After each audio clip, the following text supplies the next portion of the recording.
По повикот на премиерот да лобираат за извештајот за Македонија во Европскиот парламент, председателот на СДСМ веќе почнал разговори со дел од сестринските европски партии, добил ветување за поддршка. Смета дека секој конструктивен предлог за обединување на капацитетите на сите политички фактори е за поздравување, но има и прашања до Мицкоски на кои чека појасен одговор. Јас веќе вчера зборував со секретарот на ПЕС, Партијата на европски социјалисти, во чие семејство ние припаѓаме, господинот Филипек, во однос на координација и денес ги продолжуваме работите да видиме кои се тие конкретни чекори кои што треба да ги направиме, да разговараме со европратениците кои припаѓаат на нашето семејство на демократи и социјалисти.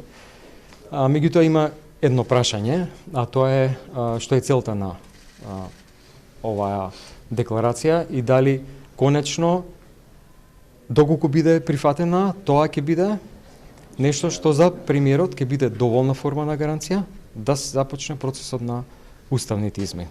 Филипче има впечаток дека владата постојано ги поместува црвените линии и најавува нови. Смета дека владата на СДСМ направила доволно за заштита на јазикот и на идентитетот, но ќе бидат конструктивни и ќе го поддржат и ова. Премиерот вчера од собраниската говорница на темата уставни измени рече дека нема поместување ни милиметар од позициите додека нема македонци во Бугарскиот комитет за малцинства.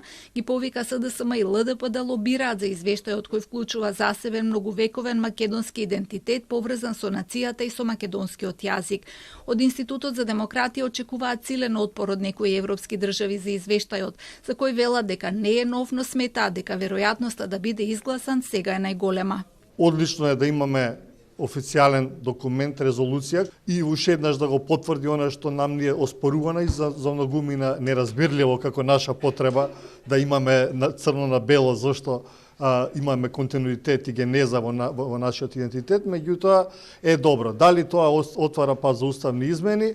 Мислам дека е чекор кон уставни измени, дека е единствен и доволен, не би рекол, сепак клучниот момент секако е да го заштитиме процесот на проширување од билатералните барања. Премиерот вчера изјави дека прв тест ќе биде да се види како ќе се однесуваат бугарските европратеници за извештајот во кој се зборува за посебниот многувековен македонски идентитет и посебниот македонски јазик кои се поврзани со нацијата, а не територијата на државата. Втор тест според него ќе биде и дали земјите членки на ЕУ ќе го усвојат документот за малцински права подготвен од МНР и како ќе реагира Бугарија.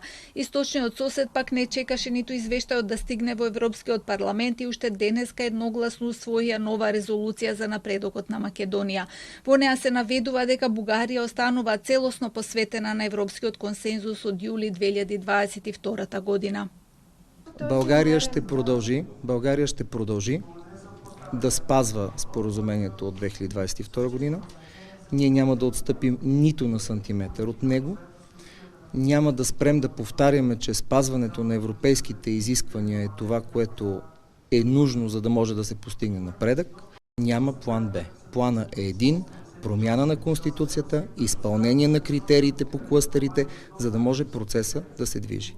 Бугарското национално собрание ги повика институциите на ЕУ да продолжат со напорите за гарантирање на правата на бугарите во Македонија.